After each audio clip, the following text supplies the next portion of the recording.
उत्तर प्रदेशातील प्रयागराजच्या महाकुंभ मेळ्यात देश-परदेशातून लाखो भाविक दाखल होत आहेत। या ठिकाणी संगम नदीच्या काठावर स्नानासाठी भाविकांची मोठी गर्दी होत आहे।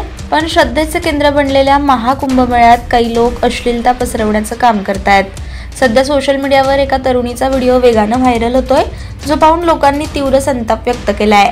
सोशल मीडियावर व्हायरल होत असलेल्या व्हिडिओत एक तरुणी शरीराभोवती अगदी तोकडा टॉवेल गुंडाळून स्नान करण्यासाठी संगम काठावर जातीये। व्हिडिओ पाहून हे स्पष्ट होतं की तिने हे फक्त रील बनवण्यासाठी केलं होतं।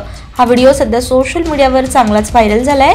यात आपण पाहू शकतोय की एक तरुणी पांढऱ्या रंगाचा तोकडा टॉवेल गुंडाळून अंघोळीसाठी संगमाकडे जाताना दिसतीये। इतक्या गर्दीच्या ठिकाणी अशा प्रकारचं तिचं असं अश्लील वागणं पाहून अनेकांनी संताप व्यक्त केलाय। व्हिडिओ व्हायरल झाल्यानंतर लोकांनी या तरुणीवर टीका करायला सुरुवात केली आहे। तर एका युजरनं महाकुंभ मेळ्याच्या पवित्र भूमीवरही हे नाटक सुरू आहे। ए बाई थोडी तरी लाज बाळग, तुम्ही धार्मिक कार्यक्रमासाठी आला आहात, गोव्याच्या समुद्र किनाऱ्यावर मजा मस्ती करण्यासाठी नाही।